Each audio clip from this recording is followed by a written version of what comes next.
Hello everyone, this is my 10-year review of the Suhr S4 Pro. I'll be addressing the pros and cons of owning this instrument and answering the million-dollar question, was it worth it?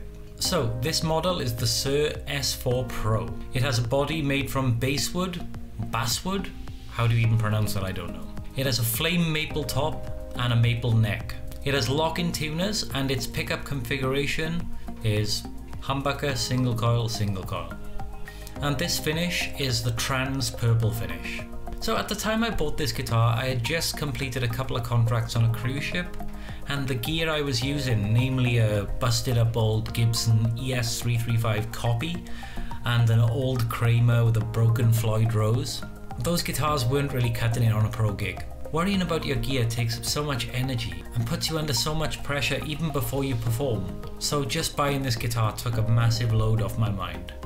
So when I was looking for a new guitar, I checked out what the musicians at that time were using, and the early adopters of this brand were one of my favourite jazz fusion guitarists, Scott Henderson, and another like session maestro, Guthrie Govan. Two of my favourite guitarists were using this guitar, so I just thought, why not? So without even testing the guitar, I decided to buy it. And I bought it from Guitar in 2014, I believe. And I think it was around £2,000. I think to buy this model now will cost around $2,700. Even second hand, they sell for more than what I paid for it. I remember the guitar arriving, and straight out of the box, it was amazing. Straight out of the box, it was in tune, the action was great, it looked beautiful. But my father was there when I bought this guitar, and I remember he found the receipt and he's like, "How much did you pay for that fucking guitar? £2,000? You must be off your bloody head, man." Yeah. Oh, fucking twat. Typical Welsh. Like, we come from a poor mining community in South Wales, and paying that much for anything seems kind of insane. Now, over the years I've played a bunch of guitars, and I have to say that this guitar is by far the most well-rounded guitar. Like, I have pretty small hands, and from years of boxing and breaking my knuckles and my wrists, I have very weak hands as well. So playability on a guitar is paramount for me. And this guitar is by far the easiest guitar I've ever played. The neck is the perfect shape, not too flat, not too round. The action is unreal. It's low, but nothing outrageous. And in all the years I've played this guitar, you know, in many different climates, I've never really felt the neck has been greasy or sweaty at all. It's held up in all kinds of environments. And in all kinds of environments, the action has been very solid too. Like working on a cruise ship, you know, I can go from outside on the deck where it's humid and 35 degrees and it's fine, and then I can take it into my cabin where it's, you know, 10 degrees from the air conditioning, and it's still fine. It's a rock solid guitar, so 10 out of 10 for neck and action for sure. So another thing that I noticed about this guitar is that with the lock-in tuners and the super consistent action, it rarely goes out of tune. Even out of the box, it was bang on in tune and ready to play. It's incredible. I remember one night when I was working on the cruise ship, I was rushing from my cabin to the gig. And that evening I was actually late. Not the first time, I'd like to add. I only had a few minutes to get on stage. So what did I do? So instead of running through the guest areas, I decided to run on deck. Partly because it was quicker, and another reason, I didn't really want guests asking me questions because I didn't have time to answer them.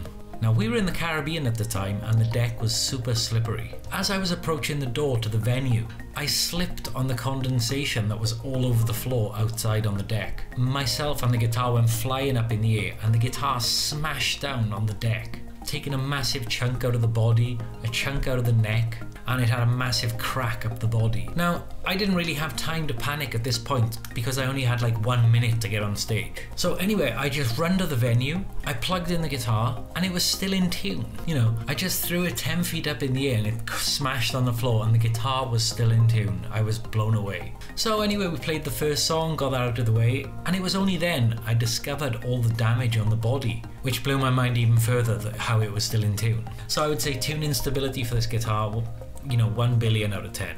So one thing I struggled with my other guitars was finding a decent tone for every situation.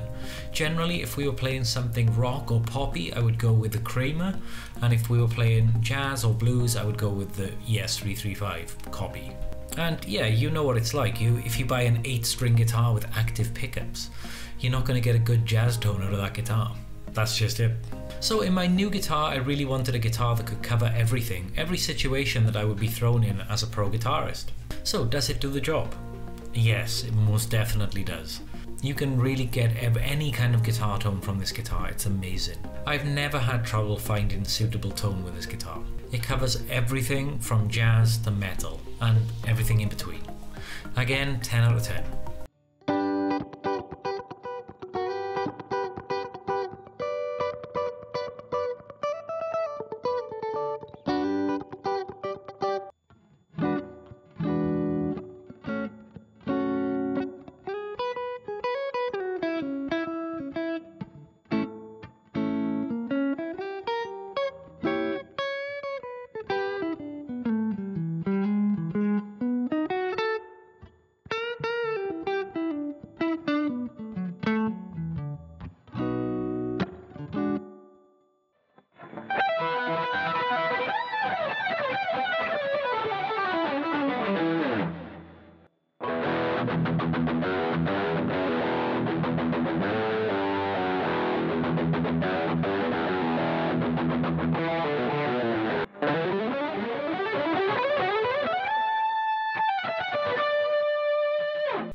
Personally, I think this guitar has a very beautiful colour. Admittedly, when I bought the guitar, I thought it was a lot brighter, but overall I'm happy with the looks. It's really pretty if you look close, but not too ostentatious that it demands attention. It doesn't take away from anything on stage. But I admit it could be a little brighter. 9 out of 10. So the hardware and electronics on this guitar, for me, are top notch. I have never had any problems with this guitar. You know, now and again I've had to touch up the soldering on some of the pots and a jack socket, but you know, it's a 10-year-old guitar, what do you expect? And I play it every day. But even so, that was only out of caution rather than necessity. The guitar's electronics have never let me down. Actually, right now, my volume pot is a little crackly.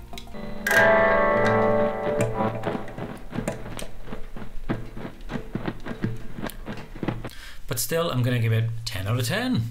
So, price. Okay, it is expensive, I must admit, but I have used this guitar for hours every single day for the last 10 years. It cost me £2,000, but I've probably earned around £300,000 with this guitar, and I've enjoyed myself doing so. So it's paid for itself many, many times over, and it's been a pleasure to play, and I'm sure it's going to make me more money in the future. So I'm going to give it a low score on price because it is expensive, but it's 100% worth that price. So a Suhr is an interesting guitar because to a non-guitar fan or a casual, the Suhr doesn't really register to them. Like, I've had people come up to me saying, "Oh, I play guitar." "Well, what's that guitar you're playing?" "Oh, you should buy a Fender or Gibson," even though this guitar pisses all over a Fender on a Gibson on almost every metric. Most people have never heard of this guitar brand, but when somebody recognizes a Suhr, they instantly start to get giddy over it. And it's like, "Oh, can I try that? Can I have a play of that? Oh my god, I love this guitar, blah, blah, blah, blah." And it's like, "Oh, I've never seen one in the wild before." So the ultimate question is, was it worth buying? 1,000,000% yes. It's the best purchase of anything I have ever made in my whole life. I'm gonna keep it until I die, and it's gonna continue to make money for me. If you can afford it, definitely make the purchase. Like, if you're dying of starvation and you need some money to survive, sell your kids before the guitar. Anyway, I hope you've enjoyed today's video. Subscribe and all that good stuff, and tell me which guitars you've bought and what their pros and cons are. Anyway, enjoy the rest of your day, and I'll see you in the next video. Bye bye.